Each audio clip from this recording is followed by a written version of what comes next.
Alhamdulillahilladzi anzala ala abdihil kitaba wa lam yaj'al lahu 'iwaja. Shadaqallahul azim. Alhamdulillahi rabbil alamin. Wassalatu wassalamu ala asrafil anbiya'i wal mursalin wa ala alihi wa sahbihi ajma'in. Subhanaka la ilma lana illa ma 'allamtana innaka antal alimul hakim. La haula wa la quwwata illa billahil aliyyil azim. Fa fahamnaha Sulaiman wa kullan ataina hukman wa ilma wa sakharna ma'a Daudal jibala yusabbihna wa tayra wa kunna fa'ilin. Rabbi shrah li sadri wa yassir li amri wahlul 'uqdatam min lisani yafqahu qawli. Nur jali sifatullah, sifat menjadi kalamullah, terangkan hati hamba-hamba Allah, terang seperti hati Rasulullah sallallahu alaihi wasallam. Alhamdulillah, bersyukur kita kepada Allah Subhanahu wa taala, limpahan kurniaan Allah, rahmat Allah, inayah Allah, hidayah Allah, iman, Islam, ihsan, ma'rifatullah, kita dapat dikurniakan oleh Allah Subhanahu wa taala. Masih lagi terus Allah mengurniakan kepada kita hidup, di mana dalam kehidupan kita tetap juga kita mengetahui dari sisi Allah bahawasanya kehidupan kita ini adalah menceritakan kisah-kisah, cerita-cerita yang Allah Subhanahu wa taala hendak mentajalikan, iaitu keesaan dirinya, kehendak dirinya, susunan-susunan di sekalian alam ini adalah menyatakan, untuk menyatakan diri Allah yang esa, yang tunggal, yang tiada lain, semuanya bergerak duduk, apapun pertukaran malam dan siang, sejak azali, abadi, semuanya adalah keadaan menceritakan tentang keesaan diri, keesaan Allah Subhanahu wa taala. Inilah tempat duduk yang dipanggil selamat, tempat duduk yang dikatakan benteng Allah, yang bila dibagi tahu oleh Allah Subhanahu wa taala, iaitu la ilaha illallahu hizni. Allah memberitahu dalam hadis qudsi, sesungguhnya la ilaha illallah itu adalah bentengku. Maka kita faham benteng itu adalah kita kena faham dan kita kena telisik, mempelajari, ataupun kita harus bedah siasat mengetahui apa itu la ilaha illallah, supaya kita dapat kenal diri dan kita akan dapat kenal Allah dari sisi Allah. Pastinya harus kita telisik, harus kita selidik, harus kita membedah siasat, melihat keadaan apa yang dimaksudkan la ilaha illallah, sebelum kita dapat merasakan yang dikatakan oleh Allah, iaitu bentengku. Makna bentengku tadi bukan kita duduk dalam batu tembok yang kuat ataupun besi ataupun apa saja yang kita berlindung kepada sesuatu. Maknanya benteng Allah tu berlindung pada Allah hingga kita faham apa tu la ilaha illallah. Berjumpa dengan guru mursyid yang arifin billah setelah Rasulullah sallallahu alaihi wasallam, Allah telah menitipkan, meninggalkan kepada kita ini, iaitu ahli-ahli Allah yang akan meneruskan kefahaman untuk membawa kita kenal kepada Allah setelah Rasulullah SAW, iaitu Ali, iaitu sahabat Nabi yang arifin billah, yang Nabi bersabda, kalau sekiranya ada Nabi selepasku, maka engkaulah Ali. Kerana Ali adalah orang yang arif billah, iaitu karamah, dimuliakan oleh Allah Subhanahu Wa Taala, kerana wajahnya sentiasa tidak ada dan menyatakan wajah-wajah Allah Subhanahu Wa Taala. Apa saja yang dipandang, apa yang dilihat, semuanya wajah Allah. Maka itu diberi keramah oleh Allah Subhanahu Wa Taala, dimuliakan oleh Allah Subhanahu Wa Taala. Maka kehidupannya Sayyidina Ali adalah kehidupan yang tidak ada rasa merasakan keakuan diri. Ini yang kita hendaki. Jadi yang mewarisi ilmu ini adalah daripada galangan orang-orang yang arif billah, yang betul-betul kenal diri, kenal Allah, akan mewarisi iaitu peninggalan daripada Rasulullah SAW, iaitu daripada Sayyidina Ali, di mana dia akan mengetahui bahawa dirinya tidak ada. Maka kita akan faham bahawa setelah kita mengenal diri kita, tubuh kita bergerak kerana hati, hati bergerak kerana nyawa, nyawa bergerak kerana roh, dan roh tak lain adalah urusan Allah Subhanahu Wa Taala. Maka baru kita tahu roh itu tak lain daripada sifatullah Nur Muhammad Sirullah, dan tak lain daripada zat Allah. Yang ada adalah zat Allah semata-mata. Yang lain semuanya adalah menyatakan diri keesaan zatnya itu. Maka baru kita faham, barulah kita tahu bahawa kehidupan kita ini adalah menunjukkan, menyatakan, menzahirkan yang wujud nyata adalah keesaan Allah Subhanahu Wa Taala. Maka inilah dikatakan benteng yang Allah Subhanahu Wa Taala maksudkan benteng, iaitu hilanglah rasa keakuan diri, hilanglah lagi penjelasan tentang akuan, aku ada ni tidak ada lagi dalam hidup kita. Dari dalam hidup kita ini adalah semata-mata pentajalian Allah semata-mata, untuk menyatakan dirinya yang mentajalikan tu tadi. Baru kita berada dalam benteng Allah, baru kita akan lihat sekalian alam ini adalah menyatakan cerita-cerita, kisah-kisah Allah Subhanahu Wa Taala. Baik yang hak, baik yang batil, apa pun sekalian yang ada di dalam sekalian alam ini, semuanya tak lain menyatakan keesaan Allah Subhanahu Wa Taala. Beruntunglah orang yang bila sampai ke dalam daerah itu, di mana dilihatnya, di mana pun dihadapkan, di mana pun mimpinya, di mana pun alam dicampakkan, tetap tak merasa ada keakuan diri. Dan yang jelas dia nyatakan adalah sekalian alam ini adalah menyatakan Allah. Dia buta kepada sekalian alam yang ditajalikan oleh Allah. Maka dia nampak siapa yang mentajalikan, tak lain daripada satu, iaitu Esa Tunggal, iaitu Ilahun Wahid. Engkau lah yang satu, yang ada yang lain ni semua menyatakan engkau yang satu. Alhamdulillah, apabila kita mencapai kepada darajat kedudukan ini, maka ini dikatakan orang yang telah mendapat benteng, yang berada dalam benteng Allah. Selain daripada ini, mereka ini masih lagi dalam keadaan iaitu nakkan keuntungan, dan masih lagi takut akan kehinaan ataupun takut akan azab.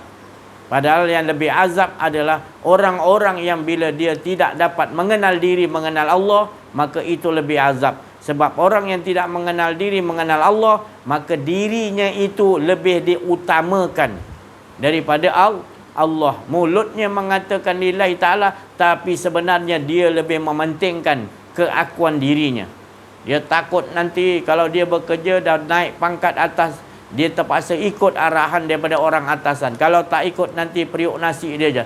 Dia takut pada dirinya sendiri, bahawa dia tidak mengetahui bahawa rezeki itu datangnya daripada Allah, tapi dia melanggai, dia meneruskan. Dia mengatakan bahawa aku lebih kena taat kepada majikanku daripada yang Tuan punya majikan, iaitu Allah. Inilah perbuatan-perbuatan yang dilakukan bila orang yang tidak mempelajari ilmu mengenal diri, mengenal Allah. Mulutnya, munafiknya menyebutkan nama Allah, menggunakan nama Islam, menggunakan nama Al-Quran dan hadis, tetapi jiwanya tu tadi adalah jiwa yang sebenarnya mementingkan akuan diri. Ini yang banyak berlaku pada daerah zaman kita sekarang ini, seperti mana yang disabdakan oleh Rasulullah sallallahu alaihi wasallam di dalam banyak pesanan-pesanan Nabi. Salah satunya adalah umatku banyak, kata Nabi, tapi seperti buih di lautan. Sebabkan apa? Sebabkan mereka ni tak mau mengenal diri, mengenal Allah. Bila dia tidak mengenal Allah, seperti mana ala tujuan Nabi sallallahu alaihi wasallam diutus. 13 tahun awalnya belum datang solat, belum datang zakat, belum datang puasa, Nabi disuruh ajarkan kepada umatnya yang baru itu 13 tahun, iaitu tauhid, mengenal diri, mengenal Allah. Jadi kita hanya mempelajari tauhid, dapat PhD tauhid, minta maaf, tetapi kita tak dapat menjalankan tauhid itu 24 jam dalam kehidupan kita. Makna tauhid itu adalah 24 jam kita mengimani bahawa kita tidak ada sesuai dengan kalimat tauhid la ilaha illallah, hanya menyatakan Allah, hilang rasa keakuan diri. Tetapi kebanyakan daripada kita ini hanya menyimpan di kepala untuk menjelaskan kepada manusia, sedangkan kita tak praktikalkan 24 jam dalam kehidupan kita. Masih lagi kita mengangkat barang, kita rasa kita mengangkat barang. Masih lagi kita tekan minyak kereta, kita tak rasa itu adalah kudrat Allah, suruhan Allah. Kita masih lagi rasa senyap atau merasakan kita yang melakukannya. Kita yang tahu lampu merah, lampu kuning, lampu hijau. Hijau jalan, merah tu berhenti, kuning berhati-hati. Kita rasa kita yang tahu tu semua. Dan kita melihat penunjuk-penunjuk tu adalah manusia yang menciptakan penunjuk-penunjuk arah itu tadi. 90 km sejam, hati-hati. Kita tak nampak itu pesanan-pesanan Allah. Maka kita tak mentauhidkan Allah. Kita tak berkehidupan dengan Allah. Kalau orang benar-benar tauhid, maka seperti Rasulullah, dia akan berkehidupan dengan Allah 24 jam. Dia akan merasakan Allah hingga akan terlintas dalam hati ataupun di pemikirannya turun. Dia pasti itu daripada Allah. Dia ucapkan Alhamdulillahillazi anzala ala abdihil. Kepada hambanya diturunkan berbagai-bagai cerita-cerita yang Allah Ta'ala suruh sampai tafsirkan. Maknanya terjelaskan, zahirkan, tajalikan. Dia mengucapkan Alhamdulillah, semua tu daripada Allah. Sebelum dia melakukan, datang aja rasa tu tadi, lampu merah datang tu, Allah yang memberi faham suruh berhenti. Dia tak menyatakan lampu merah tu yang suruh berhenti, tapi Allah lah yang suruh berhenti. Ini tauhid yang sebenar kepada dinding zat, bukan tauhid yang sekadar syariat dipamerkan daripada masyarakat. Tidak. Tauhid ni harus dipamerkan, dia itu dah harus dengan Allah. Harus kelakuan tu adalah kelakuan dia, bukan kita. Kudrat, kehendak-kehendak, pendengaran kita, bagaimana kita nak mengesakan pendengaran-pendengaran yang kita dengar. Kita tahu PhD tauhid, tapi kita tak tahu pendengaran harus ditauhidkan juga. Kita mendengar apa bunyi angin membawa hujan, ada bunyinya tersendiri. Kita dengar bunyi kipas, kita dengar bunyi macam-macam dalam satu waktu, ada 5-6 jenis bunyi. Tetapi kita tak dapat satukan bunyi tu. Yang kita masuk ke dalam diri kita adalah bunyi-bunyi, suara-suara kalam-kalam Allah Subhanahu Wa Taala. Kita tidak tukarkan tu, makna kita tak tauhid lagi. Kita masih lagi dengar lagi dengan pendengaran hawa nafsu. Tapi kalau kita dah mendengar dengan pendengaran Allah, tak ada lagi bunyi-bunyi lain yang kita dengar. Melainkan dia masuk beratus bunyi, masuk ke pendengaran kita, tetap kita mengesahkan Allah. Inilah suara Allah Subhanahu Wa Taala.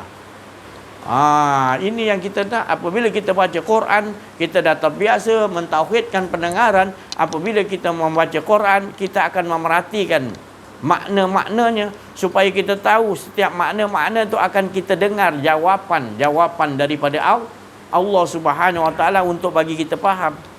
Bila kita membacanya, bismillah aja kita dah tahulah pendengaran itu akan masuk ke dalam telinga kita, iaitu Engkaulah yang ada ya Allah. Tak ada dengan angin ni, suara ni, kudrat ni, malaikat punya kudrat, semuanya dengan Allah. Kalau tak dengan Allah, tak ada kudrat yang ada pada malaikat.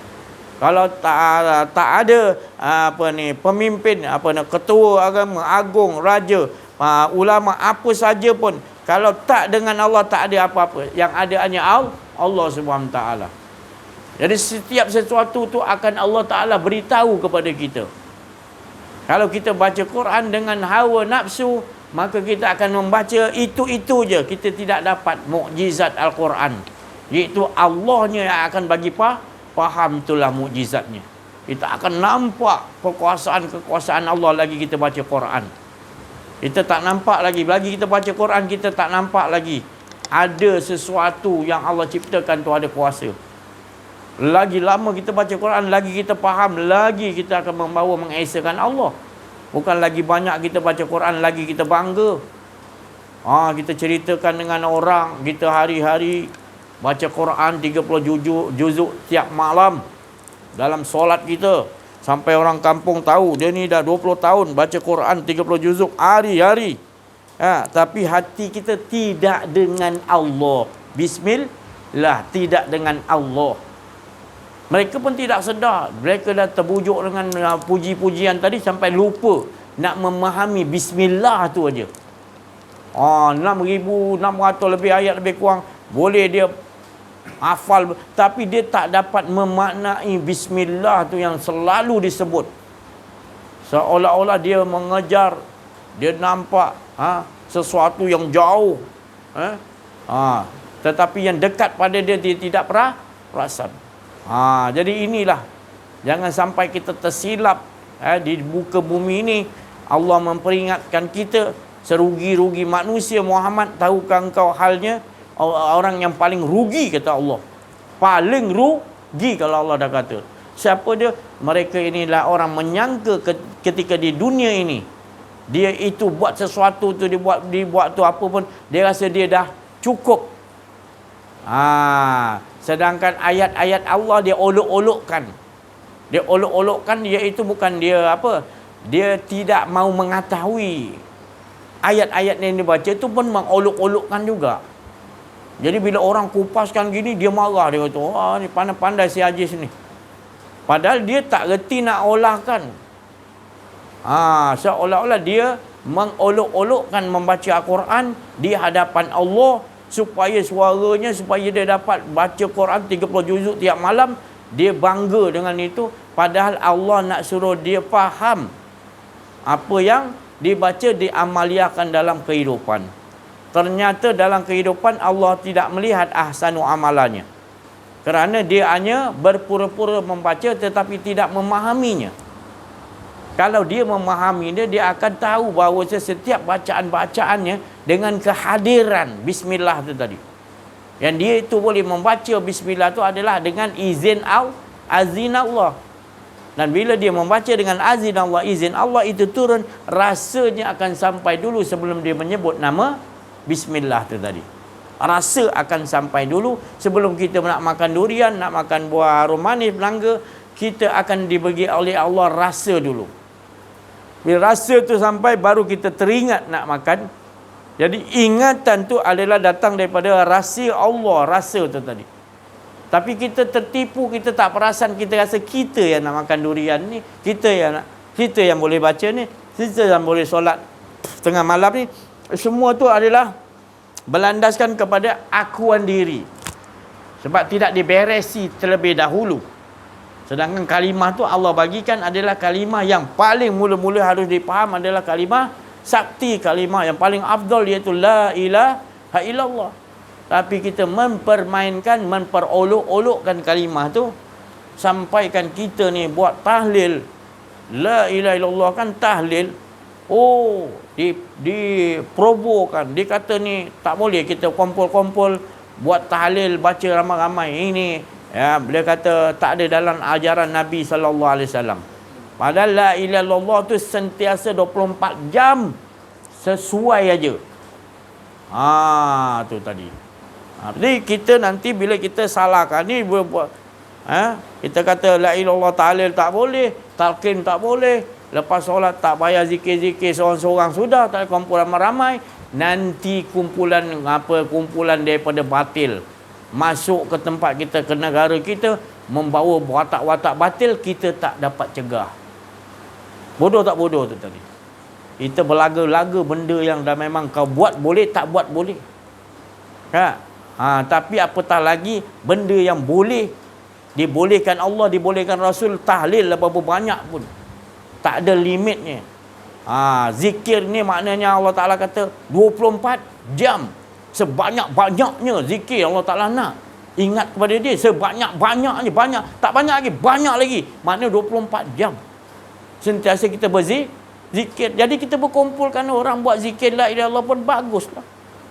Kenduri kita nak doa selamat, nak pergi ke apa ni, Mekah, nak pergi umrah, nak pergi London, anak nak belajar, buatlah.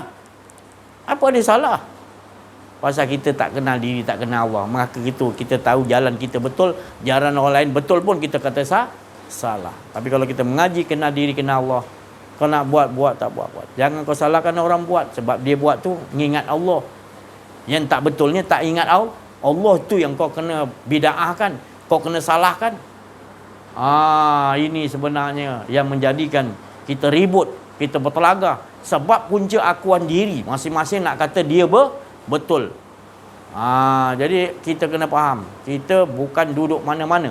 Tapi kita nak duduk satukan semua. 73, kita nak satukan semua supaya masing-masing bawa watak masing-masing. Para Nabi pun ada 124,000 Nabi. Sahabat-sahabat pun Rasulullah kata ada banyak ibarat bintang-bintang. Siapa yang ikut jalan-jalannya tu tetap akan selamat. Jadi banyak jalan menuju Allah tu tadi. Jadi kalau orang tu jalannya, macam kata dia silat cekak. Kita kata, silat cekak tu tak bagus. Silat lincah je bagus. Salah lah kita. Dia guna tulang empat kerat juga. Kita pun guna tulang empat kerat juga. Jadi sebenarnya sama, apa ada salah dia? Dia ingat Allah, kita pun ingat Allah. Dia ingat Allah lebih, dia untung. Kita jangan, dia ingat Allah tu kurang, kita rasa dia hina kita nak lawan. Tak boleh lah gitu. Dia lebih pada ingat Allah, bagus kita puji. Kita tak mampu ikut jalan dia, tak, sudahlah. Kan? Yang penting jalan dia mengingat Allah. Itu saya cakap tadi, kalau kita mengenal diri, mengenal Allah, beres. Kita akan tahu orang ni tak selesai lagi ni. Tak ada jalan lain. Dia harus mengenal diri, mengenal Allah. Kena cari pembimbing rohani yang Rasulullah maksudkan. Harus kenal dulu. Baru kau akan faham perjalanan hidup ni tadi. Ini yang berlaku dalam kehidupan kita banyak. Di kalangan ulama-ulama sekarang. Di kalangan pemimpin-pemimpin sekarang. Ala tuju dia, ya kita gini. Ala tuju dia adalah untuk kepentingan di diri. Walaupun dia cakap untuk kepentingan rakyat, tapi sebenarnya lebih kepada kedirian dia. Tapi dia tak sedar, dia rasa mana. Dia kata, si Aziz ni mengutuk pemimpin. Saya bukan kutuk. Ada saya kutuk. Kita kalau nampak kebatilan, kita kena cegah. Jadi saya dah kenal diri, kenal Allah. Saya nampak apa yang Allah Ta'ala tu suruh adalah kasih sayang. Jadi saya berkata supaya atas dasar kasih sayang. Bukan saya kutuk. Tapi ada manusia yang tak suka dengan kita, dia akan feroboh, dia akan cari jalan untuk tetap juga tak boleh terima kita punya cakap. Itu hal dia. Dia tanggunglah sendiri. Kita buat kerana Allah. Bukan siapa-siapa nak puji pun kita tak. Kita bukan kata, baguslah saja dia cakap yang betul. Tak ada temakan langsung. Kita cakap atas apa yang Allah Ta'ala suruh. Apa yang Nabi Muhammad SAW redha kita sebagai umatnya. Tidak membiarkan umat-umatnya terhumbang hambing. Jadi kita bukan kita kata kita hebat. Tapi kita kesian tengok raja kita, kesian tengok pemimpin kita, kesian tengok ulama-ulama kita tertipu dengan banyak permainan-permainan dajjal pada akhir zaman ni. Hingga ulama-ulama pun kecundang dengan permainan-permainan tu. Dengan masuknya ulama dalam politik, masuk dalam banyak yang gagal. Sebab dia memasuki politik dengan cara hawa nafsu, bukan memasuki politik dengan mengenal diri, mengenal Allah. Kalau dia masuk politik dengan mengenal diri, mengenal Allah, dia pegang dulu, dia ada pembimbing rohani dia masuk, insya-Allah apa pun dia masuk, di mana pun akan selamat. Kerana Allah berjanji. Allah mengajarkan doa, ya Allah, masukkan aku ke tempat yang benar dan keluarkan aku di tempat yang benar, dan adakan di sisiku penolong di sisimu. Pasti akan berlaku. Masuk mana pun, keluar mana pun, tetap juga Allah Ta'ala kata benar. Dan Allah hantar kekuatan berusi malaikat ke apa saja pun, macam-macam. Tapi mengapa kita masuk ni tak kena, keluar ni tak kena? Kenapa? Sebab dalam diri kita ada lagi keakuan diri kita. Kita tak jumpa pembimbing rohani yang dapat mengajar, menunjukkan kita, kau kat sini ada lagi, kau kat sini kau masih ada lagi. Tapi kau kata aku dah buang diri, la ilaha illallah, tanpa ada pembimbing rohani tak boleh tipu. Rasulullah tu dia utus sahabat-sahabat mengetahui daripada guru pembimbing rohaninya adalah Rasulullah. Dan Rasulullah ajar pada sahabat-sahabat, ajar pada tabi'in, terus pada wali-wali Allah, sampai ke kita pelekeh wali Allah. Pemimpin kita, raja kita tak mau bawa wali-wali Allah duduk dalam istana menasihati kita. Kita tak mau. Kita seolah-olah pelekeh, olok-olokkan dia. Kita seolah-olah tak ada wali Allah di negara aku ni. Itu sebablah negara kita ni, kalau negara yang lain semuanya merdeka, mereka ke apa semua negara di dunia ni, kebanyakan merdekanya adalah melalui hadiah, bukan merdeka yang menerusi perjuangan seperti Rasulullah sallallahu alaihi wasallam. Dan negara kebanyakan, kita tengok Yaman, Mesir, semua kebanyakan negara itu merdeka disebabkan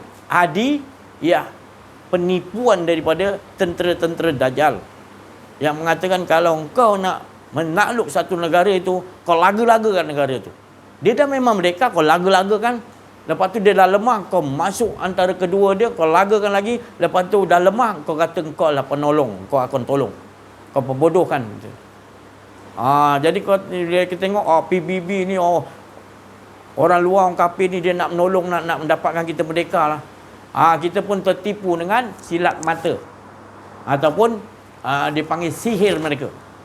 Rancangan jahat mereka tu. Kita tak dapat baca. Sebab kita jauhkan daripada wali-wali Allah Subhanahu Wa Taala. Wali-wali Allah tahu. Itu tadi. Jadi bila dah belaga, dia datang ambil, aku tetapkan hari kemerdekaan kau, kata orang kafir ni tadi. Yang dah laga-laga kan, dah lemah kita, dia tolong kita. Salah satu dia tolong, kalau kau nak merdeka, aku ambil kau. Tapi syaratnya kau kena dengar, tarikh merdeka dia aku tetapkan. Jadi dia dapat kemerdekaan kononnya dihadiahkan oleh orang Belanda ke Inggeris ke, tak kira lah. Itu semua tentera Dajjal telah dilantik di situ. Itu cerita yang Allah suruh ceritakan. Ini kisah benar, bukan saya cerita ni. Maknanya cerita ni cerita tak original, cerita daripada Allah. Ini yang berlakunya pada kisah-kisah kita ni dalam kehidupan. Itu Allah bagi peringatan. Maknanya cerita-cerita ni untuk ingat kepada kita. Dan banyak yang dulu-dulu telah disumpah, maknanya Allah Ta'ala hantarkan malapetaka, yang orang yang mencabar Allah Ta'ala, manusia jadi batu lah, ditenggelamkanlah negara tu. Semua ada bukti-bukti je. Dalam Allah ceritakan, Allah gulungkan balik, hancurkan balik, Allah naikkan balik supaya kita ingat pengajaran tu tadi. Allah naikkan cerita tu, Allah gulung balik supaya hancur balik, yang kita lihat apa sebenarnya. Siapa yang ahsanu amalah, yang melakukan baik amalannya adalah orang yang tetap kenal diri, kenal Allah, dia tetap mengesakan Allah. Walau datang malapetaka pun, azab daripada Allah, tetap dia mendapat rahmat Allah. Walaupun dia duduk dalam tu, azab tu kena kat dia juga, tapi Allah tetap pilih dia tu mendapat rahmat Allah selagi dia mengenal diri, mengenal Allah. Ini yang berlaku. Cuma satu negara yang maknanya dia mendapat kemerdekaan, iaitu datuk nenek kita punya negara, iaitu Indonesia. Itu adalah negara datuk nenek kita. Tak kira lah orang Banjar ke, Jawa ke, Minang ke, Bendeling ke, Rawa ke, apa pun, sebenarnya kita ke situ. Siapa yang datang ke situ adalah golongan-golongan orang yang daripada Yaman, daripada berhijrah, daripada Iraq ke, keturunan-keturunan yang baik-baik daripada zuriat Nabi dan pengikut-pengikut orang-orang wali-wali Allah yang berpindah ke Indonesia kebanyakan. Dia daripada dulu lagi, dia lawan zaman Majapahit, zaman dia berlawan, jiwa dia berperang melawan musuh-musuh yang cuba nak menipu, nak buatkan nak jajah negara dia. Cuba kita baca sejarah Indonesia, dia lawan, kerja dia perang lah, lawan. Sampai politik dia lawan, dia tak kira. Kerana negara dia itu adalah negara yang mendapat kemerdekaan original, bukan daripada hadiah-hadiah daripada yang telah melaga-lagakan, iaitu kuncu-kuncu Dajjal, Yahudi terutamanya. Diperbodoh-bodohkan manusia. Tapi Indonesia tak boleh dibodoh-bodohkan. Kerana ada di Indonesia tu banyak wali-wali Sunan Wali Sembilan, semua datang daripada Arab, daripada India. Itu semua pangkat-pangkat wali-wali Allah, zuriat-zuriat Nabi yang datang nak Tak bagi negara yang mana disucikan oleh Allah ni Indonesia, merdekanya gitu. Itu di mana dimaksudkan tadi Indonesia ni masih negara suci. Tak lagi dinodai. Macam Malaysia dinodai. Thailand, Kamboja, Vietnam, semua negara tu kebanyakan adalah negara-negara yang dapat merdeka adalah dari sumber daripada hadiah-hadiah dajjal-dajjal ni tadi. Jadi kita ni merdeka diperbodohkan. Boleh merdeka. Ni syarat dia gini. Tetapkan tarikh ni, aku tetapkan tarikh. Aku istiharkan gini, aku dapat gini. Kalau kau kena ikut undang-undang aku itu bukan merdeka namanya tu. Nak dibodoh-bodohkan. Datang yang betul-betul pejuang-pejuang daripada wali-wali Allah, ahli zuriat Nabi datang melawan, dia anggap ni pemberontak pula. Ya Allah, yang dah api-apikan tu dah tak nampak. Inggeris ke Yahudi tak nampak. Yang nampak adalah orang-orang munafik di kalangan orang Islam yang jadi tali barut ni ke. Dia yang kuat nak bunuh Mat Kilau, Tok Bahman. Benci betul dia. Pasal tak kenal diri, tak kenal Allah. Jadilah munafik. Tapi tak sedar, rasa bangga, rasa buat perbuatan dia baik. Itu maksud Allah Ta'ala. Dia rasa dia betul. Sampai ke anak cucu kita sampai sekarang, kita masih lagi buta sejarah. Kita ingat negara kita ni merdeka dengan perjuangan, dengan melawan musuh. Inggeris ke Jepun ke, kita lawan betul. Sebenarnya kita merdeka hadiah daripada orang Yahudi ataupun tali barut itu dajjal. Jadi kita kena sedar, kita bukan nak melawan, kita kena sedar puncanya apa. Kita banyak tak kenal diri, tak kenal Allah. Bila ada orang wali Allah kenal diri, kenal Allah, nak bagi tahu kita anggap dia munafik. Sampailah sekarang ini, bila kita sampaikan ilmu kenal diri, kenal Allah, dia kata kita ni bawa ajaran sesat. Dia cop kita gini, dia tak bagi ngajar masjid, dia tak bagi duduk surau. Nampak muka kita macam nampak hantu. Ada. Bukan saya cakap ni, saya cerita-cerita. Ini original. Original Allah Ta'ala buat cerita ni. Original. Dan saya tak menyalahkan. Sebab itu Nabi kata umatku akan terpecah kepada 73 golongan. Satu je kan, Nabi kata satu je. Kan kita nampak baik semua. 72 tu semua tak diterima. Betul lah. Rasulullah kata kita duduk di zaman yang 72 semuanya rosak di kalangan umatku. Hanya satu yang diterima. Iaitu siapa? Ahli Allah. Jangan cerita banyak lah. Kalau kau tak jadi ahli Allah, kau tak kenal diri, tak kenal Allah, kau belum lagi dicop ahli Allah. Kalau kau baca Quran, kau belum faham Al-Quran tu diamaliahkan dalam hidup, kau bukan ahli Allah. Engkau ahli membaca Quran. Ahli membaca Quran belum tentu selamat lagi. Bukan saya tak bagi baca, belum selamat lagi. Kena cari tarik jalan untuk memahami Al-Quran dulu. Al-Quran takkan faham kalau kau tak jumpa orang arifin bila mursyid. Minta maaf, kau takkan dapat amaliahkan dalam kehidupan. Malahan kita pincang. Engkau hanya bagus membaca, bagus memang betul boleh, kena baca betul-betul Al-Quran tu, tapi pincang dalam mengamaliahkan dalam kehidupan ini. Melainkan kau jumpa arif billah, mursyid, membimbing rohani, baru kau tahu susahnya satu huruf pun kita nak bawa dalam kehidupan pun susah. Tapi susah tu akan dibagi senang sebelum habis susah tu.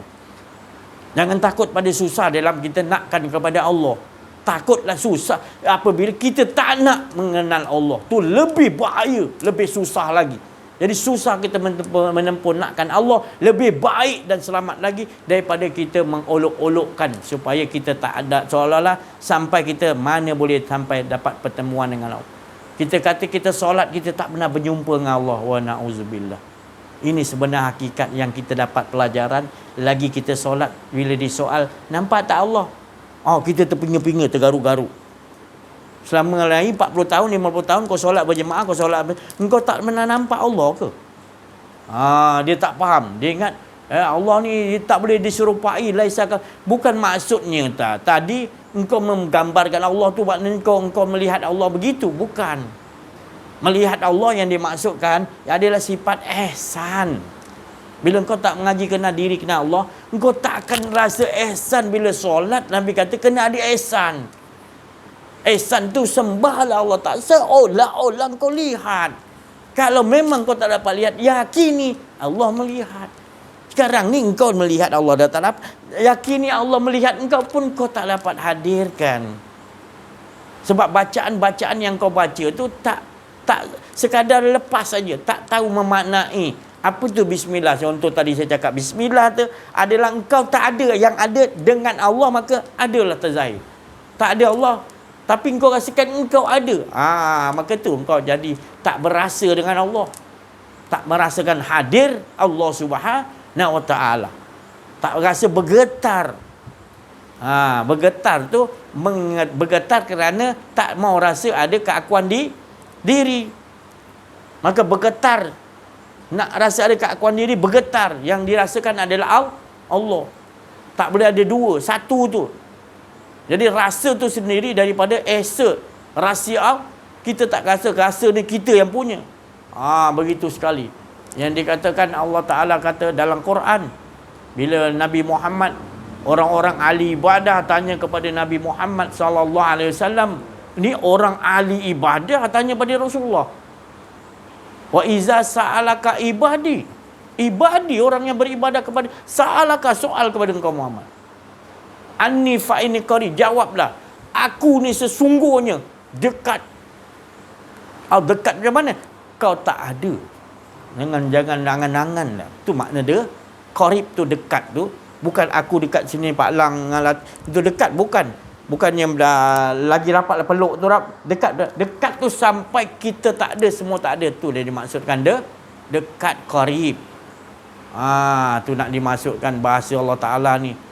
Hanya orang-orang Rasulullah, orang yang kenal diri, kenal Allah, yang arif tentang Allah tu yang Allah akan bagi kefahaman ni. Kalau kita tak ada Rasulullah, kita tak akan faham Quran tu. Tak faham kita. Tapi Rasulullah menjelaskan pada sahabat-sahabat dia yang kupas. Dan sahabat-sahabat harus kenal diri, kenal Allah dulu, baru dia boleh faham apa yang Rasulullah SAW sebut. Bila Rasulullah SAW cerita tentang Zulkarnain, tentang tembok tu tadi, makna sahabat dah nampak Rasulullah tu berada di situ. Zulkarnain tu pun Rasulullah, dan Rasulullah berada dalam situasi, semua situasi yang Ya'juj Ma'juj ada situ, bahasa yang orang lain tak tahu, Rasulullah ada di situ. Itu dinamakan wahyu. Jangan kita ingat bila Rasulullah tu Rasulullah dia dapat cerita je apa. Tak, Rasulullah sendiri mengalami, duduk di situ. Dalam masa 5 minit Rasulullah dapat menguasai cerita tu tadi. Kalau kita belajar dalam kisah Zulkarnain tadi, 4 tahun belum tentu habis cerita kisah tu kalau nak dicerita. Tapi Rasulullah dengan 5 minit dia dapat semua menguasai. Sebab Allah bawakan dia tu Zulkarnain. Dia yang mana? Dalam sulbi Zulkarnain tu ada Nur Muhammad. Dia tahu, dia boleh rakam semua. Itu siapa Rasulullah tahu cepat. Dalam diri Rasulullah tu dah ada dulu Nur tu tadi. Dah ada tertulis dah. Tinggal lagi ikut step Allah Ta'ala kata. Satu persatu ikut step cerita tu. Jangan kita samakan kita baca Quran macam Nabi baca Quran. Selagi kita tak kenal diri, tak kenal Allah. Bila kita kenal diri, kenal Allah, barulah kita baca Quran tu boleh menggegarkan arasy Allah. Boleh menggegarkan manusia-manusia yang batil, iblis ke apa. Boleh kita menggegarkan dengan bacaan Quran kita dengan bismillah, maka akan terjadi. Tapi kalau kita baca tanpa kita faham, 30 juzuk Al-Quran kita baca pun, orang yang kena rasuk tak keluar-keluar. Ini pernah mengalami dulu di Ampang dulu. Satu situasi tu baca Quran 30, datang orang satu kelas tu kena rasuk. Minta maaf saya cakap, semua guru-guru dia baca habis macam-macam manzil, baca tak keluar-keluar lagi orang yang kena rasuk satu kelas tu. Akhir dipanggil satu orang ni, dipanggil datang. Orang ni datang, dia tak baca apa-apa pun. Dia angkat tangan dia, buat kalimah huruf alif je. Semua yang kena rasuk tu berkumpul kepada satu orang. Semua tu baik, tinggal seorang lagi ibu dia. Dan ibu dia tadi dia tak ada baca. Dia pergi nampak wajah Allah, dia buat gitu je. Dia tak sebut pun. Dia jadi harimau, undur-undur, hilang. Tak rasa. Jadi macam mana orang yang baca Quran 30 juzuk yang banyak tadi, para alim ulama tadi yang ada situ, Orang-orang yang tadi baca manzil, baca doa, macam-macam dah. Tapi tak keluar-keluar yang dengan rasuk ekstria tu. Cuma orang ni dia tak ada baca, dia ingat aja. Rasa tu Allah semua, bukan dia. Tak ada keakuan diri. Kan? Itu saya cakap tadi. Inilah taraf kita sekarang ni. Maka itu orang Yahudi buat bola, dia gelak je dengan kita. Dia tahu umat Islam ni lemah. Kan? Daripada atasan sampai semua kita dah jajah. Kita dah boleh beli, boleh bagi hadiah, dia boleh ikut cakap kita. Dia dah perbodoh-bodohkan kita umat Islam ni tadi. Tapi umat Islam buat bodoh macam rasa. Baik yang tinggi, yang apa, kita tak faham. Hanya yang faham tadi orang yang kenal diri, kenal Allah. Itu aja yang bersungguh-sungguh dia nakkan bagi kita faham. Bukan dia marah. Dia tengok kita, kesian kita. Jadi dia kena bagi tahu. Dia tak peduli. Tak ada orang boleh menahan orang yang dibagi oleh Allah kekuasaan untuk mentadbir muka bumi ni. Tak ada orang boleh seluruh penduduk bumi tak undi kau, tapi kalau Allah dah kata engkau akan jadi khalifah, kau akan mentadbir bumi ni, pasti tak ada siapa boleh tahan. Begitu hebatnya ilmu mengenal diri, mengenal Allah ni. Dia seorang-seorang dia dengan Allah, dia tak ada siapa-siapa. Kekuatan tu bukan kepada orang menyokong kau banyak. Tadi dia jadi ahli politik, dia tak harapkan keliling dia yang sokong dia, tak. Dia tahu Allah tu lebih mustahak. Kita boleh jadi ahli politik, kita rasa penyokong kena banyak, kita bagi ni, kita bagi tu untuk redha manusia, bukan redha Allah. Itu pasal bila kita jadi pemimpin, kita kutip balik. Dulu aku dah bagi kau, sekarang ni aku balun pula. Dia buat rakyat jadi berhutang. Kita tak sedar. Atas nama minjam duit bank dunia, atas nama rakyat yang kena bayar. Ataupun pemimpin yang akan datang, dia bertanggungjawab. Apa pemimpin yang akan datang, lagi dia nambahkan hutang. Jadi hutang di negara kita makin lama makin bertambah kerana manusia-manusia yang tak kenal diri, tak kenal Allah. Disebabkan juga adalah banyaknya rakyat-rakyat yang tak tahu hala tujuan sebenar hidup ni. Dia tak tahu hala tujuan sebenar mengesakan Allah. Kerana dia itu, maka dia lantik pemimpin yang tak tahu juga mengenal diri, mengenal Allah. Jangan salahkan pemimpin, salah rakyat juga yang berkehendak. Itulah buktinya engkau dapat pemimpin kerana rakyat banyak nak ke situ. Jadi itu rakyat ada kekuasaan yang Allah bagi untuk memilih, tapi tak tahu memilih yang macam mana pemimpin. Ada kita pernah tanya pemimpin kita, kenal diri, kenal Allah? Ada? Tak ada. Penipu. Ini orang-orang ahli Allah yang mementingkan. Pertama sekali pemimpin ada dari kalangan orang mukmin. Kerana orang mukmin itu adalah para rasul, para nabi, para wali Allah. Mereka ni arifin billah, mereka ni tentu kenal diri, kenal Allah. Maka itu Allah mengatakan tidak boleh memilih yang bukan orang mukmin. Kalau orang Islam pun masih lagi ragu-ragu. Kita sekarang Islam, banyak Islam yang di kenalan. Minta maaf saya cakap. Banyak yang tak tahu apa Islam. Islam sebab apa? Bapa aku Islam, aku datuk aku Islam, keturunan aku Islam. Jangan kau kata tak Islam. Padahal tak kenal diri, tak kenal Allah. Allah kata indadina indallahil Islam. Allah Ta'ala kata kenal aku dulu. Tak kira lah engkau engkau keturunan apa pun. Tapi kalau engkau tak kenal diri, tak kenal Allah, tetap juga kau tak dapat berbangga kepada yang lain-lain. Tapi kalau engkau kenal diri, kenal Allah, walaupun kau baru masuk Islam, engkau dipuji oleh Allah dan Rasul.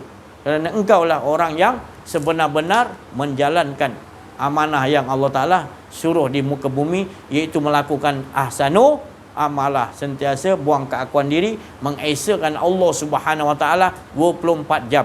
Itu engkau punya kesukaan, itu engkau punya makanan yang cukup lazat, mengajak manusia mengarahkan mengenal Allah, dapat Allah dan mengesakan Allah sama-sama. Itu makanan yang paling best, makanan rohaniah yang dimiliki oleh Rasulullah SAW, para nabi, para wali Allah, para arifin billah. Itu yang kerja dia tak lari hari-hari. Kerana dia tahu dah ada tujuan apa sebab Allah jadikannya.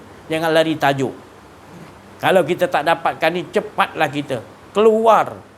Paksa ke tak paksa ke, keluar. Sebab kita berada di dalam sesuatu yang azab, tapi kita tak rasa azab. Ini lebih bahaya lagi.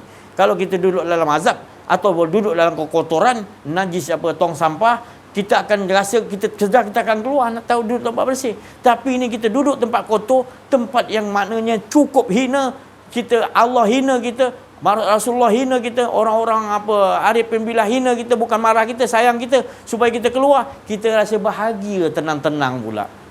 Kita kata nantilah itulah alasan kita. Lepas tu kita nyala-nyala orang yang menyuruh kita keluar daripada najis tu tadi. Kita probo dia, kita buruk-burukkan dia, olok-olokkan dia. Tu tadi. Sudahlah tu. Kau punya olok-olokkan, buat macam-macam sihir, buat alasan api-apikan orang supaya benci, tetapi kau tak boleh ubah diri kami untuk selamatkan kalian. Kami takkan berhenti untuk menyelamatkan kalian. Kalian satu dunia pakat untuk membenci, kalian tak dapat membuatkan kami ini benci pada kalian. Sebab kami dah diajar oleh Allah dan Rasul untuk tidak membenci kepada semua makhluk-makhluk Allah. Dan apa yang membenci kita, kita akan balas dengan kebaikan.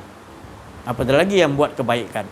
Yang benci kepada kita pun kita akan balas dengan doa, ya Allah jangan apa-apakan dia. Seperti mana yang kita nak ikut jejak langkah Nabi Muhammad sallallahu alaihi wasallam, itu yang kita nak bawa dalam kehidupan. Jadi tak ada kebencian. Apa pun yang kita cakap adalah demi untuk kesucian dan juga rasa kesihan kami, prihatin kami untuk supaya selamat. Apa yang selamat asana tu berada merasakan Allah Subhanahu Wa Taala. Itu yang kami nak. Kami bukan nak apa-apa pada kalian semua. Kami tak nak ambil pemerintahan, kami tak nak melawan. Tak, kami datang bagi tahu, nak bagi kasih sayang. Seperti mana yang diajarkan oleh Nabi Muhammad SAW, akhlaknya. Akhlak kami adalah akhlak untuk mengajak semua kita mengesakan Allah. Itu akhlak yang paling disukai oleh Allah dan Rasulullah sallallahu alaihi wasallam. Tak ada pakat-pakat macam mana pun. Nabi Zakaria, Saidina Ali dicocok dengan pisau belati ketika solat subuh oleh Abdul Rahman Munjal apa?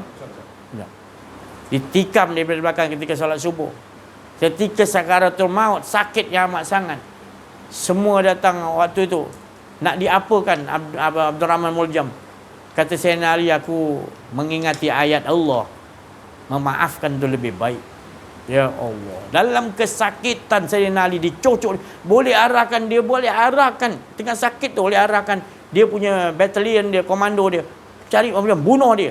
Tapi dia kata, aku dengar firman Allah, memaafkan itu lebih baik, aku maafkan dia. Moga-moga dia sedar. Subhanallah. Itu dalam syaratul maut. Kita dalam elok-elok pun membenci, macam mana nak cakap? Tu Sayyidina Ali adalah, kalau ada Nabi selepasku, kata Nabi, dia adalah penggantiku. Tapi tidak adil. Bayangkan, dia mengikuti betul-betul jejak langkah Nabi Muhammad SAW. Begitu juga cucu-cucunya. Semuanya mewarisi sifat yang begitu. Dipancung lehernya, Husin. Tetap lagi keturunan-keturunan dia tidak membalas. Dia banyak batalion, dia boleh perang, tapi dihentikan peperangan demi untuk keselamatan manusia, untuk mudah beribadah kepada Allah Subhanahu Taala. Di dalam peperangan Husin tu, Hasan dan Husin tu, maknanya Hasan jadi khalifah selepas Sayyidina Ali ayahnya wafat, diberi lantik Hasan nak jadi peperangan. Dalam peperangan tu lebih kurang 50,000 dengan 70,000 ataupun lebih. Tetapi Hasan tadi berucap mengatakan, kalau engkau berperang ni nakkan kepimpinan, maka aku bagilah kepemimpinan aku sekarang, kata Hasan, untuk supaya kita jangan berperang sesama kita. Tengok akhlak cucu Nabi sallallahu alaihi wasallam. Kita tak nak terjadi perkara-perkara ni, peperangan ni.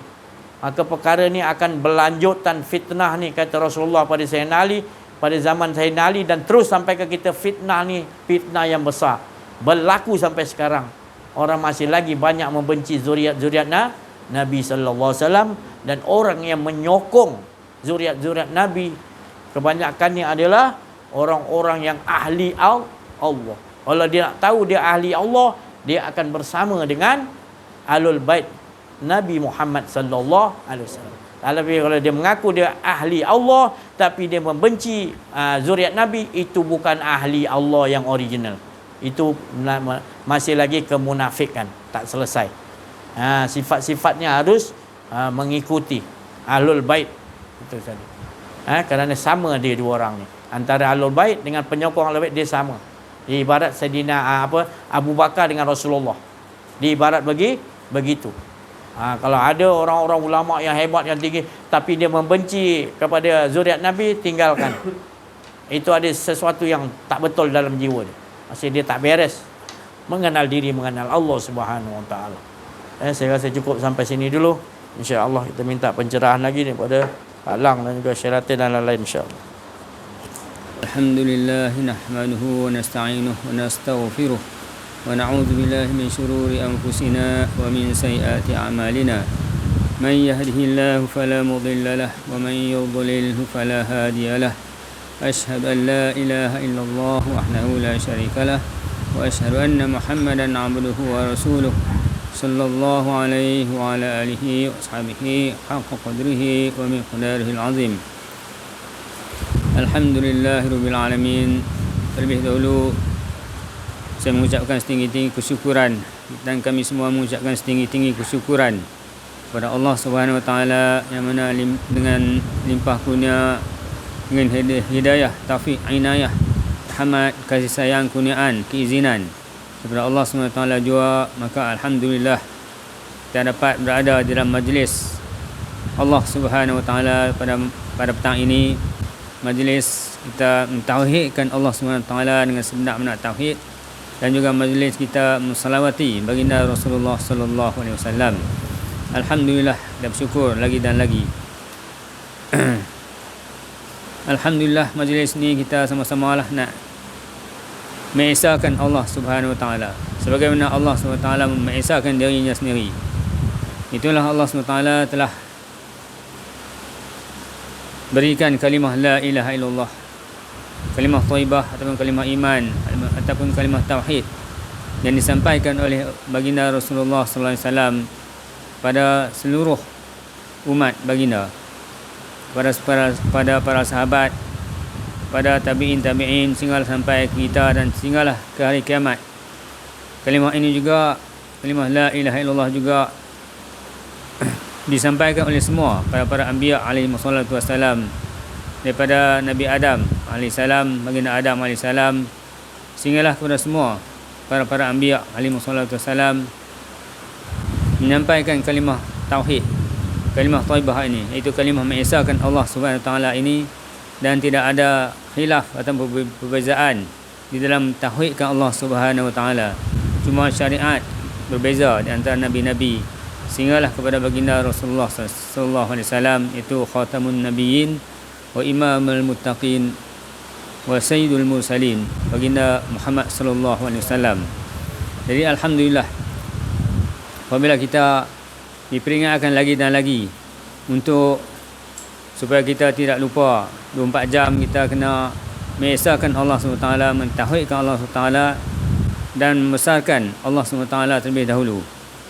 Kita kena kenal diri dan kenal Allah Subhanahu Wa Taala sebagaimana Allah Subhanahu Wa Taala memperkenalkan dirinya sendiri, supaya makhluk-makhluknya, ciptaannya, semua makhluknya, bukan saja manusia tapi segala-gala makhluk Allah Subhanahu Wa Taala ini berzikir mengingati Allah Subhanahu Wa Taala. Atas segala tumbuh-tumbuhan, haiwan, bukit, buka, gunung, ganang, semuanya berzikir kepada Allah Subhanahu Wa Taala. Cuma manusia ni kadang-kadang, insan ni kadang-kadang dilupa, terlalai dan sebagainya. Jadi alhamdulillah, kita apabila kita sentiasa berada dalam majlis bersama-sama dengan sahabat-sahabat, sama-sama ingat peringati, sama kita juga ada pembimbing rohani kita, masya-Allah. Alhamdulillah. Untuk itulah kita kena bersyukur dan kita kena ajakkan lagi dari kita dan juga kaum keluarga kita, kawan-kawan kita dan seluruh umat Nabi sallallahu alaihi wasallam ini dengan kasih sayang, ruhama'u bainahum. Jadi itulah kita nak ajakkan supaya semuanya dapat mengesahkan Allah Subhanahu Wa Taala dengan sebenar-benar keesaan. Dapat kita leburkan diri kita, bukan diri kita yang buat apa-apa, melakukan suatu pekerjaan, mengangkat barang dan sebagainya, macam ustaz kata tadi ni, buat kereta, tekan minyak dan sebagainya. Kita kena rasa semua itu daripada Allah Subhanahu Wa Taala. Hatta kita beribadah, kita dapat baca Quran, semayang ke tengah malam dan sebagainya, masjid dan sebagainya, semuanya dengan kurniaan Allah Subhanahu Wa Taala. Kita tidak ada apa-apa. Jadi bila kita ada rasa yang macam tu, maka barulah hati kita ni ada getaran, ada rasa keesaan Allah Subhanahu Wa Taala. Macam mana Allah Subhanahu Wa Taala beritahu, ya ayyuhallazina amanu innamal mu'minuna allazina idza dzukirallahu wajilat qulubuhum. Wajilat qulubuhum tu getaran, ataupun kita kata bergegar hati kita tu, bergegar kerana merasakan segala-galanya daripada Allah Subhanahu Wa Taala. Bukan bergegar kita kata bergetar, kita takut dan sebagainya, tapi kita rasa aku tidak ada apa-apa. Kita leburkan diri kita, hilangkan diri kita, hilangkan keakuan diri kita.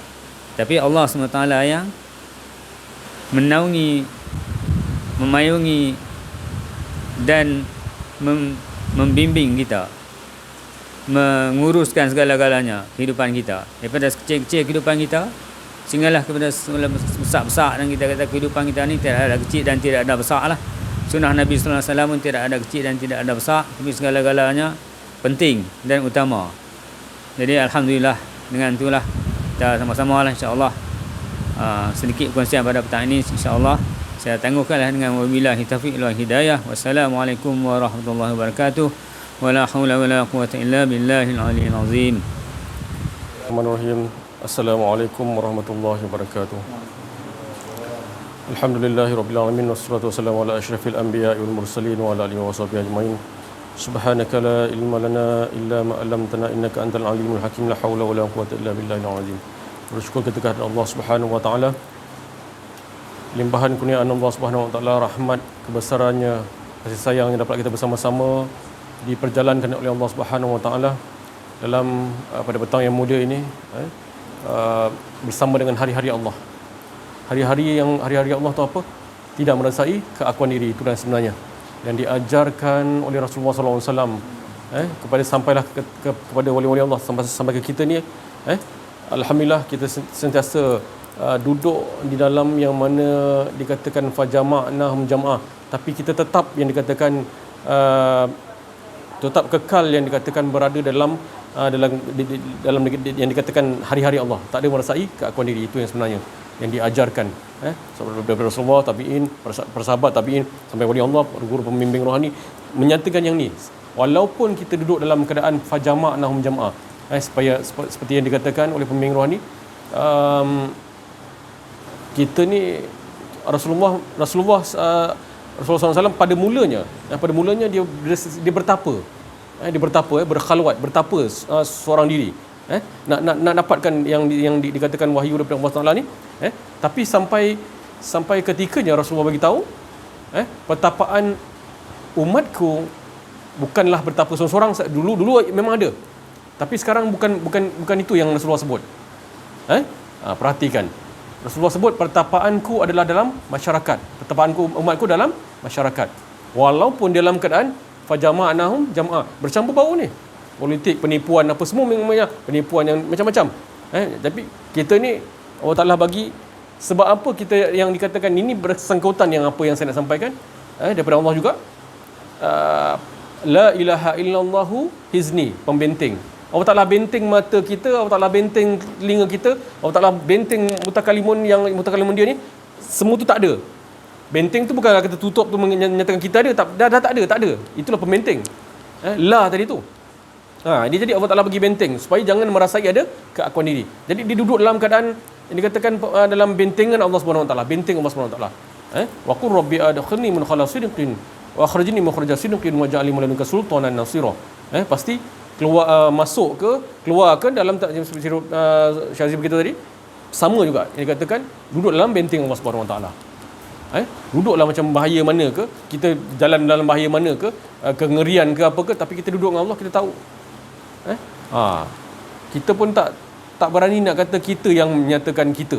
Sebab tu apa tu, kita dah tahu mana hala tuju kita ni. Kita tenggelam ke mana ni sebenarnya? Tenggelam dalam hawa nafsu ke, ataupun apa yang dikatakan yang benar-benar keakuan keesaan Allah Subhanahu Wa Ta'ala. Macam mana? Nikmatnya bila kita menyatakan, kita menafikan segala keakuan diri kita, tidak merasai keakuan diri. Tok Kenali bagi tahu apa? Itu dia katakan, jangan merasai adanya wujudnya diri. Tu dia. Tok Kenali bagi tahu.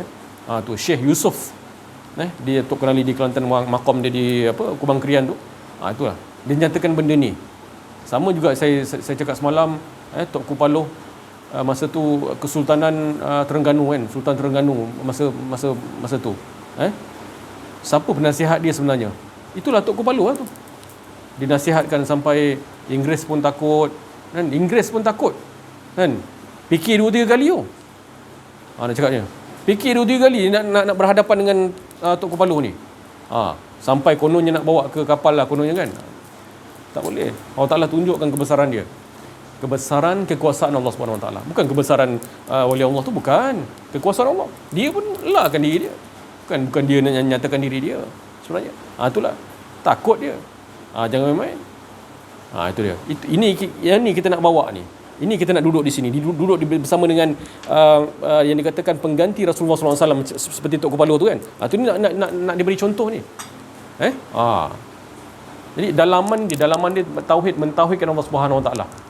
Tu cakap kalau yang dikatakan pemimpin kita, raja kita, penasihat belakang dia adalah wali Allah, pasti. Pasti. Tu kita nak mengajar. Kita bukan nak memangkang, kita mengajak supaya kenal diri, kenal Allah. Kan saya pun cakap, saya pun suka. Saya lagi suka orang-orang yang belajar silat ni, apa-apa semua kan. Bagus. Itu yang paling bagus. Semangat yang betul yang kita nak. Tapi yang dalaman ni yang mana kita tinggal, dalaman ni, keakuan diri ni, mengaku kita kuat, mengaku kita boleh buat buah, mengaku kita boleh bertempur dengan orang. Yakin ke kita nak bertempur dengan musuh dalam keadaan kosong ni, dalaman kosong ni? Yakin ke kita? Bukan saya cakap saya selamat, tak. Saya pun ada keakuan diri. Kalau ada keakuan diri, pasti kan rebah saya. Jangan main. Ni melibatkan akidah. Kita kena tegas. Asyidda wala kufar. Kan? Kufar dalam diri itu kita kena nampak. Qul ya ayyuhal kafirun. Kenapa nampak orang kafir? Kufar dalam diri ni kita kena nampak dulu. Kufar. Itu kita kena perang. Nak cakap ni, nak cakap mutakalimun ni, kita pun tak tahu apa nak cakap ni daripada dia juga kan. Itu kata kita lakan dia, bila dah la datanglah daripada Allah Taala. Bukan kehendak hawa nafsu kita nak. Saya nak sokongan orang ramai ke? Saya nakkan subscribe ke tak? Saya tak ada. Arah tuju kita sebenarnya nak mengajak kepada mengesahkan Allah Subhanahu Wa Taala. Itu yang manis tiada pahit. Kan? Kita rasa macam tak penting. Orang yang dengar ni rasa macam tak penting. Tapi ingat, kita nak ke anak bini kita, anak cucu kita kena bunuh depan mata kita? Kita nak ke macam dulu? Kita nak ke? Bukan kita nak memberontak. Tapi dalaman ni bila ada musuh pun tak boleh nak masuk. Itu yang nak dikaitkan di dalam ni. Kalau ada keakuan diri, pasti musuh. Bukan musuh yang lain lagi, musuh yang paling utama adalah musuh keakuan diri. Bila kita ada yang tu keakuan diri, pasti musuh. Fir'aun, Namrud, kita dah perangai macam tu dah. Jangan cari Dajjal. Dajjal tu dah ada dalam diri kita kalau kita ada keakuan diri. Bila kita dah nafikan keakuan diri, benda tu semua tertunduk. Hawa nafsu kita semua tertunduk. Nak masuk iblis macam mana? Iblis pun tak berani kita. Dan kita bila kenal diri, kenal Allah, kita dah tahu rahsia ni, kita amaliahkan, maka kita pun cakap iblis, engkau tu, itu urusan kau, itu posisi kau. Aku itu bukan kehendak aku, tu daripada skrip Allah SWT. Kau silakan, tapi engkau nak ganggu aku tak boleh. Sebab aku dah diajar menafikan keakuan diri. Aku dah dididik oleh Allah SWT menafikan betul-betul keakuan. Aku dah berperang, aku masuk dalam medan perang ni. Wahai iblis, kita dah sampai. Kalau cakap saya berbicara dengan iblis, orang kata saya gila pula kan. Tak pulang lah kan. Saya nak cakap betul-betul posisi dia, jangan kita tak salahkan iblis. Nanti iblis salahkan kau balik nanti besok dekat ni, kat padang mahsyar kan. Ditanyai pula nanti kan. Maksudnya iblis tu posisi dia kan. Dah memang posisi dia. Ada keakuan diri, dia masuk lah. Itu maksudnya. Jadi kita nak betul-betul jaga di sini. Apa dia? Kita pun tak boleh nak jagalah kan. Tapi kalau betul-betul kan, semua aturan ke depan ni semua datang daripada Allah. Kita tak tahu apa dah ni kan. Nak bermula pukul berapa kan. Apa yang terjadi ke depan kita tahu? Tak tahu. Sebab tu kata sebelum sakaratul maut, sebelum kita ditarik nyawa kita, inilah dulu. Kita pun tak tahu kan. Sahabat saya tahun bila saya tak tahulah. Masa tu masih lagi berkhidmat. Sahabat saya di Taiping, saya masa tu sahabat baik saya lah. Dia bertugas di Taiping. Dia orang Kelantan, sampai di Jeli. Masa tu saya tak ingat hari perayaan ke apa, saya tak tahu. Tapi dia naik kereta, tak silap saya, dia naik kereta Izora. Saya dapat cerita ni. Jadi masa nak paut steering Izora tu, ke kiri ke kanan saya tak tahu, lebih kurang gitulah. Tak boleh bergerak steering tu. Jadi kereta dia terbalik sebelah isteri dia. Isteri dia cedera parah. Lepas tu dalam perjalanan sampai ke hospital, meninggal dunia. Pada mulanya memang dalam laporan tu memang dia masih hidup lagi. Tapi bila dah sampai ni, lebih kurang dalam setengah jam ke sejam, dah meninggal dunia dah. Tu cakap, dia tahu ke? Dia tahu ke isteri dia selamat atau tidak? Jadi kalau kita bawa benda ni, kita dah bukan tahu ke depan, maksudnya sebelum nak berlaku, sebelum kita dicabut nyawa, ini yang kita kena ada dulu. Kenal diri, kenal Allah. Bersama berkehidupan dengan Allah SWT. Tak ada keakuan diri. Tidak merasai keakuan diri. Pasti berada dalam benteng Allah SWT. Nampak? Dia pun tak tahu kan ke depan tu macam mana. Alhamdulillah dah kahwin pun, dah berumah tangga yang lain pun sekarang ni kan. Tapi kita nak ceritakan apa arah tuju kita ni yang sebenarnya. Kita tahu ke depan kita ni nak mati bila ke apa ke dan sebagainya. Itulah kata, bila bawa benda ni, pasti hidup ke mati ke, kita tetap berkehidupan dengan Allah Subhanahu Wa Taala. Manis dari pahit. Saya nak cakap macam mana pun saya tak tahu, tapi rasailah sendiri. Ibarat kita dihidangkan dengan apa-apalah buah-buahan dan sebagainya, takkan nak tengok je kan. Silakan makan wahai tetamu kan, silakan wahai tetamu yang mulia, silakan makan, rasailah. Kalau rasa manggis, rasa manggis. Rasa harum manis, rasa harum manis. Rasa durian, rasa durian. Pasti rasa tu berlainan. Yang penting hala tuju dia tetap yang pemberi rasa tadi, yang dia melihat kepada pemberi rasa tadi tu. Itulah maksudnya. Dia nampak Allah dahulu. Kita samalah, kasih sayang anak, kasih sayang isteri, kasih sayang dengan sahabat-sahabat. Kita nampak kasih sayang siapa dulu? Dia dulu, bukan kita. Itu nampak sikit peperangan tu dalam tu. Lama-lama Allah Ta'ala akan ajar kita, jangan risau.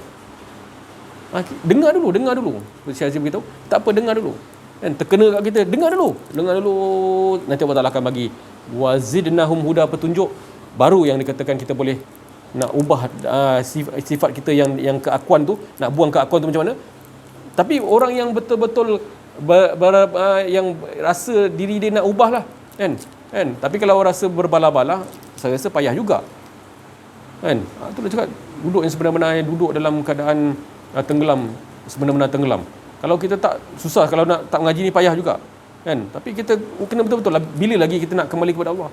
Penggulungan yang dikatakan semalam ni, cerita semalam, penggulungan. Cerita-cerita yang Allah Ta'ala letakkan tu. Jadi itulah yang sama-sama kita nak betul-betul penting. Apa yang saya cakap ni, apa yang bahaya ni, inilah keakuan diri ni. Kita nak betul-betul perang ni. Sampai tak nampak dah kita, semua nampak dia lah. Perang. Dia pun perang juga. Dia yang perang lah. Dia lah yang Maha Esa. Kita mana mampu. Pada mulanya memang kita betul-betul sungguh-sungguh. Allah Ta'ala nak tengok kesungguhan kita. Tapi bila Allah Ta'ala binasakan keakuan diri kita, pasti kita nampak peperangan tu semua yang dia yang buat semua. Tak ada rasa lagi keakuan diri kita. Rasai sebenar-benar. Duduk dalam keesaan Allah Subhanahu Wa Ta'ala. Pasti, insya-Allah. Rasai sama-sama, insya-Allah. Sekian daripada saya. Wassalamualaikum. La haula wala quwata illa billah. Syukur kita kepada Allah Subhanahu Wa Ta'ala. Apa yang diucapkan oleh saudara-saudara kita semua tadi, sahabat-sahabat kita, semuanya demi kasih sayang, kecintaan, prihatin, yang nakkan kita betul-betul merasakan berkehidupan dengan Allah.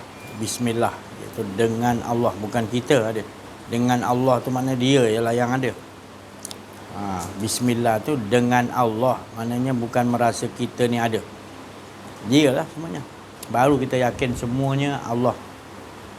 Bukan Allah tu banyak, semuanya cerita Allah, kisah-kisah Allah, skrip-skrip Allah. Semuanya kita akan nampak itu. Maka barulah dikatakan tadi, kita melihat dengan penglihatan Allah, maka kita tak nampak yang lain. Melainkan kita nampak, untunglah kita. Allah pun dah bagi tahu bagi siapa yang ketika di dunia ni buta, maka kelak nanti di akhirat lebih teruk buta. Mereka ni lah di dunia orang yang tersesat, ya, daripada jalan yang benar. Jadi jangan fikir yang bukan-bukan lah. Maknanya sekarang ni kita solat pun kita tak nampak Allah, tak ada sifat ihsan. Itu yang kita sekarang ni nak mempelajarinya. Bukan sekadar Islam, iman, tapi ihsan. Ihsan tu penting, isi dalam tu. Bila ada ihsan akan terzahir lah perkara-perkara yang baik.